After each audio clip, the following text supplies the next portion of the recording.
Ensuite, on va parler des options de remboursement. Donc tout ce qui permet d'avoir une flexibilité, que ce soit pour la première mensualité ou dans les mensualités à venir dans le temps. Quels sont-ils? Comment en faire appel Les options, du coup, alors nous qu'on utilise beaucoup, c'est la modulation des échéances. Donc c'est la possibilité pour l'emprunteur de pouvoir augmenter le niveau de remboursement de ses mensualités.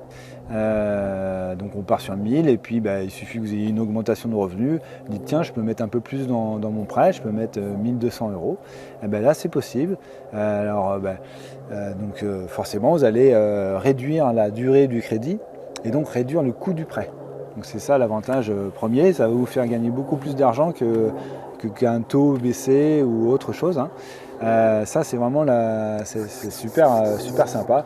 Alors après en fonction des établissements, ce service peut avoir un coût. D'accord, il y en a qui le font gratuitement, il y en a qui le limitent aussi dans la durée sur la durée du crédit.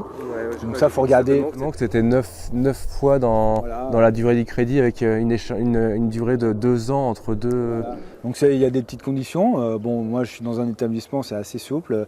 Il n'y a pas des fois aussi un pourcentage maximum 10%? Alors si évidemment, en fait l'idée de tout ça, c'est qu'il ne faut pas que ça soit un remboursement déguisé, anticipé déguisé, qui éviterait des IRA.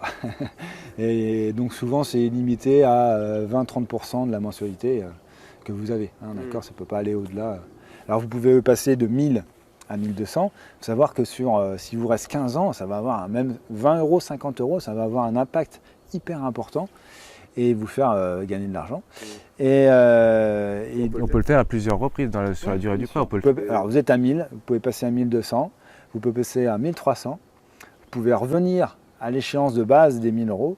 Souvent vous ne pourrez pas passer en dessous. La modulation elle se fait à la hausse, à la baisse, mais sans passer sous la mensualité de base de votre prêt.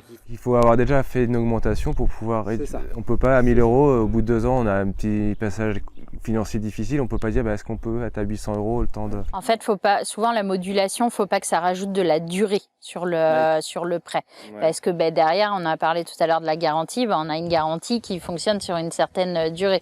Dès qu'on a une modulation qui va changer le risque, en fait, prix, on est obligé d'avoir un accord de la société de cautionnement, etc. Donc, ça peut se faire, mais ça nécessite beaucoup plus de... C'est ça qu'il faut regarder, parce que une baisse de durée, vous n'augmentez pas de risque. D'accord. Par contre, si vous baissez vos mensualités, forcément, il y a quelque part, il faut compenser.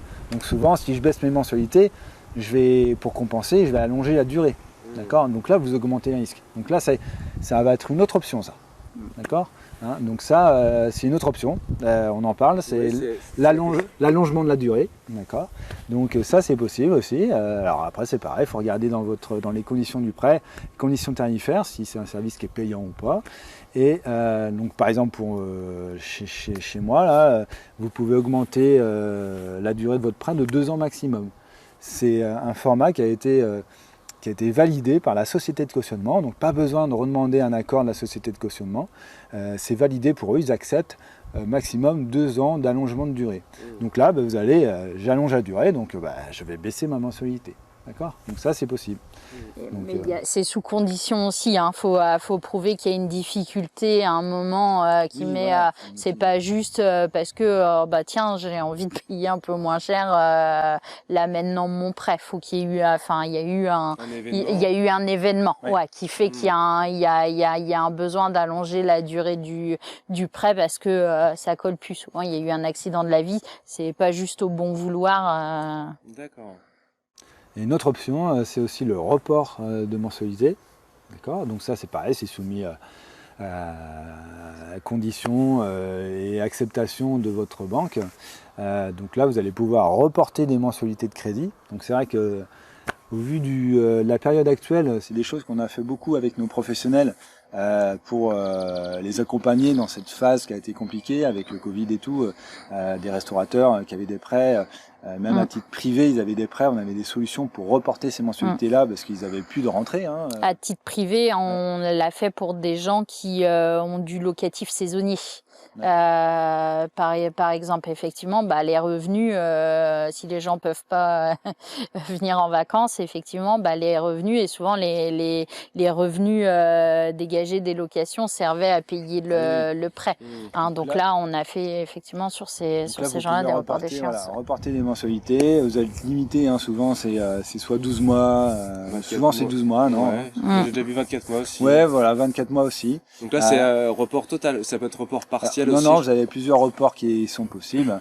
Vous pouvez reporter soit totalement, donc intérêt et mensualité. Alors souvent l'assurance, c'est rare, on la reporte pas, l'assurance, oui. C'est autre chose, ça, vous êtes couvert sur le prêt, vous payez. Si vous payez plus, la couverture va plus trop marcher. Hein. Donc souvent, ça va être que sur le remboursement du capital et des intérêts. Donc là, vous pourrez reporter que le capital ou total, capital et intérêt. D'accord ? Donc vous le reportez en fin de prêt. Donc si vous reportez d'un an, 12 mensualités, votre prêt il va se terminer 12 mois plus tard. D'accord ? Donc par contre, ça engendre un coût. Hein, d'accord ? Alors il peut y avoir un coût de constitution à voir avec les conditions tarifaires de la banque et il va y avoir un coût mécanique des intérêts. Hein, parce que les mensualités reportées, on va y appliquer un taux, alors le taux du prêt souvent, multiplié par le montant des sommes reportées et calculé sur la durée restante du crédit. Alors, si vous reste 15 ans, vous reportez 12 fois 1000 euros de mensualité, hein, c'est 12 000 euros. 12 000 euros au taux du prêt sur 15 ans, ça fait quand même un surcoût quand même au final. Donc, qui est pas négligeable et qui est à intégrer. Hein, donc, bon, souvent c'est des solutions. Ce que je conseille, soit vous avez de l'argent, de l'épargne, et vous le mettez sur votre compte pour faire un petit fonds de roulement le temps de passer cette période difficile. Soit des fois il peut y avoir aussi malheureusement peut-être un petit prêt consommation que vous allez rembourser et avec des faibles échéances pour vous, peut-être ça sera plus intéressant financièrement pour vous. Sinon s'il n'y a pas le cas possible, souvent c'est le report. C'est une solution coûteuse quand même. Souvent on la motive par rapport à vraiment un changement de situation professionnelle.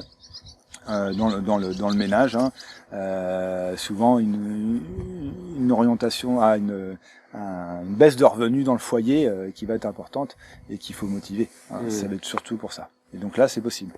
Ça, c'est le report. Ok. C'est très clair.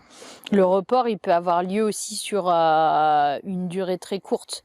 Des gens qui se séparent, il y en a un qui va prendre un locatif, l'autre qui va peut-être habiter dans la maison. Donc voilà, le temps que la maison, se vende.